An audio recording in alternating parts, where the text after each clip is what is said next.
What's up guys, this is Mike, the Detroit Borg, with a look at the new 4th generation Kindle, which just went on sale this week.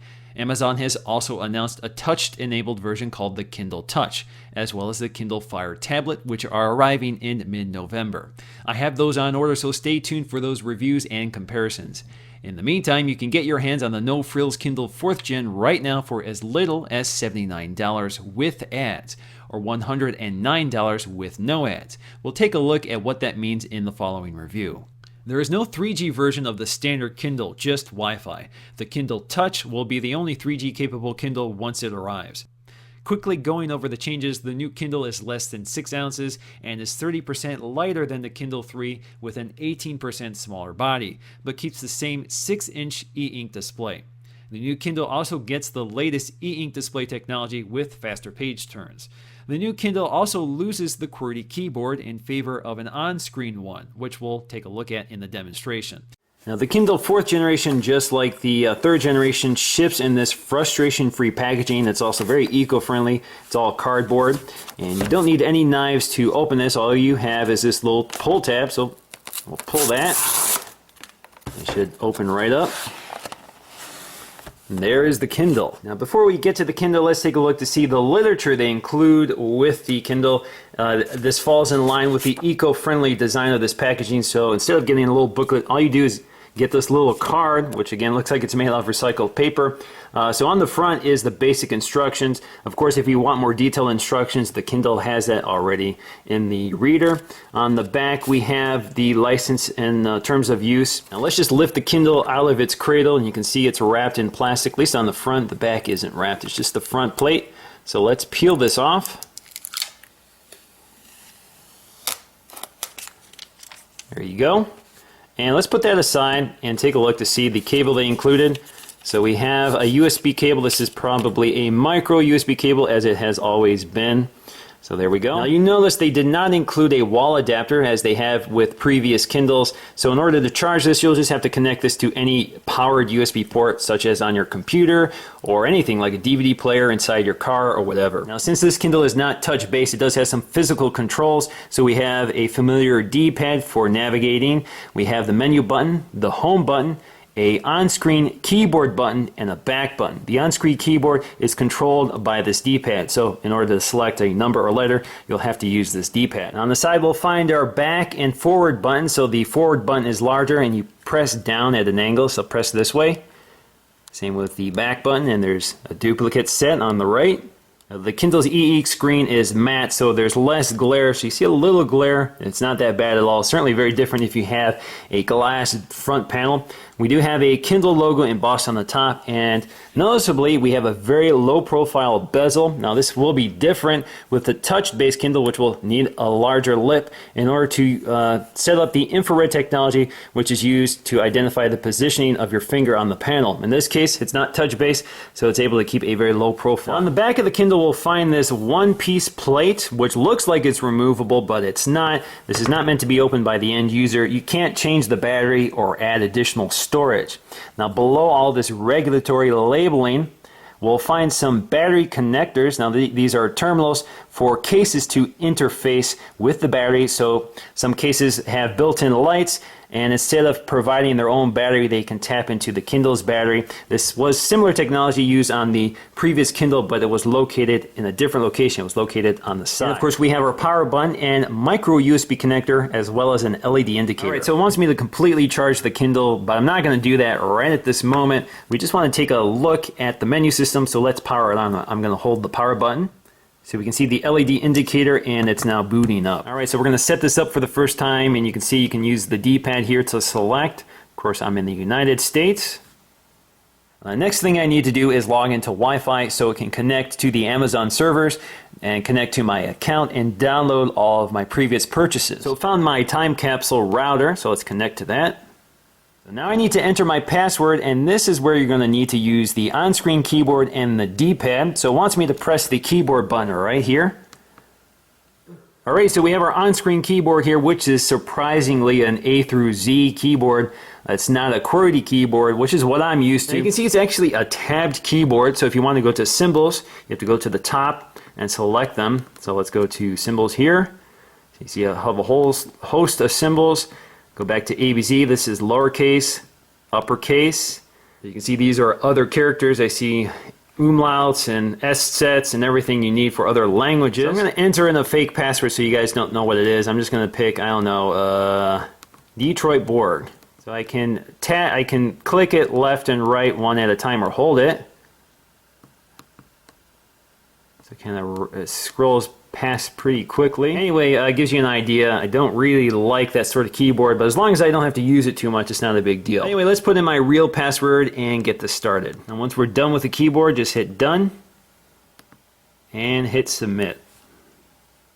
Now on the top we have some indicators here, including Wi-Fi strength and battery level. Now, the next thing I need to do is register my account, or you can create a new one. So you can do it from your computer or create an account on the Kindle. I'm going to use an existing Amazon account.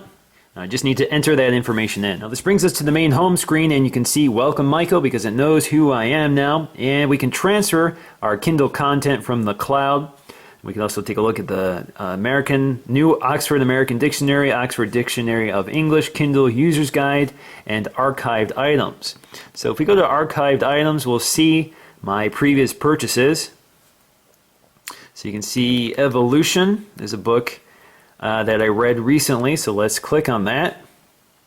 So the download is complete, and this is exactly where I last left it when I was reading it on my Kindle 3. Now to flip through the pages, just tap the buttons on the side, and you can see that every 10 or so pages it has to flash the screen to adjust the e-ink.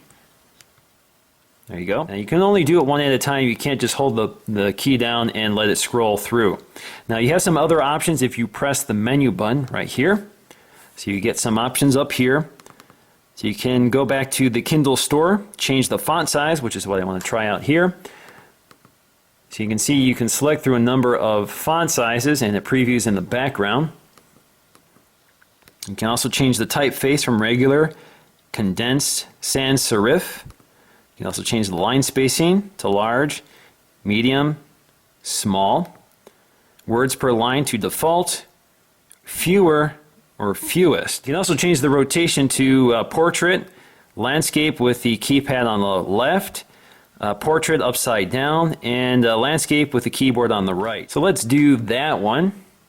You can see now you're in landscape mode. So of course there is no accelerometer, it won't do it automatically. And when you press the D-pad while you're reading text, a cursor will appear, and you can see it at the top, and you can navigate around the page, and as you do so, a definition will appear. So let's go to languid.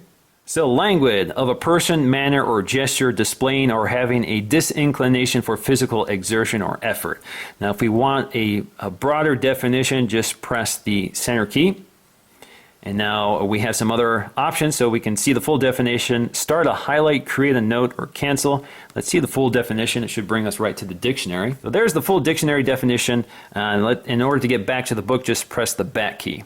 So you're back to your book. You also have the option to go to a specific page, which you can enter here. So either the page number or a location, which is Amazon's proprietary way of indexing pages. You also have the option to sync to the furthest read page. So if you start going back into the book, you forgot where you left off, this will take you there. We also have a book description. We can search this book, so if we can search specific text. So we have a search box here. Press the keyboard key and search, let's search tree. I bet there's plenty in this book. So there's 96 instances of tree mentioned in this book, and it will take me to each one of them. You can also add a bookmark. Now you can see they've placed a bookmark by turning the page in dog-ear style. Now on the home screen, if you press the menu button, you have several options. You can go to turn wireless off to conserve battery, shop in the Kindle store, view archived items, search, create a new collection, sync and check for new items, settings, view special offers, experimental, and screen rotation. First thing I want to do is go to shop in Kindle store. Now here I can browse by books, newspaper, magazines. I can go to their featured items and things to try. So let's just pick the detachment and we can buy. So you can see the Kindle price is $5.99, or you can try a sample or add to wish list. So click buy, don't really want to buy this, so let's go to try a sample.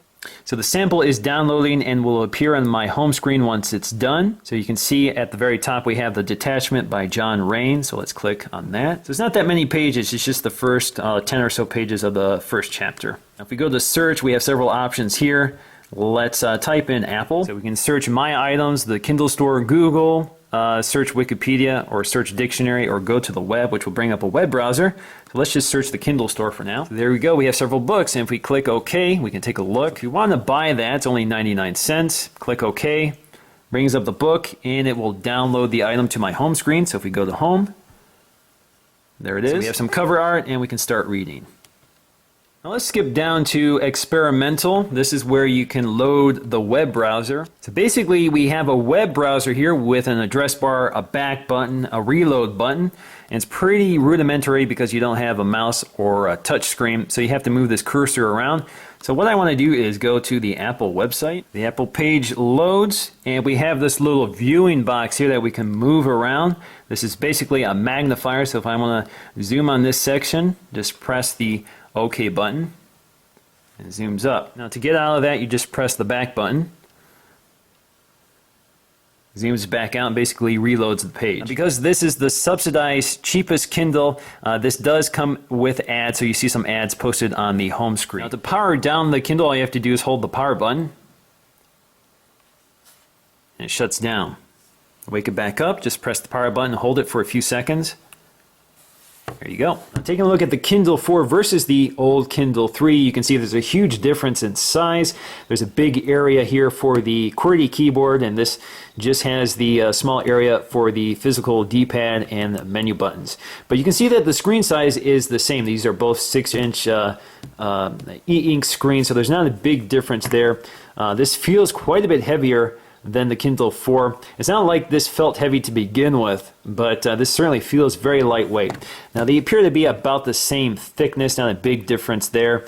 On the back you see that the Kindle 3 had speakers, the Kindle 4 does not. The Kindle 3 also had a headphone jack, and the Kindle 4 does not. So on the bottom of the Kindle 3 you see you have a volume controller with a headphone jack, an LED indicator, the micro USB port, and a power slider. The Kindle 4 is much simpler, just with the micro USB connector, an LED indicator, and a power button. Now, it's also interesting to point out that the buttons on the Kindle 3 are actually used on the Kindle 4. There's just fewer of them, but they have the same design, including the same design for the D-pad. Now to test the difference between these two displays, the Kindle 4 versus the Kindle 3, we're just going to turn some pages here. So we're going to go forward.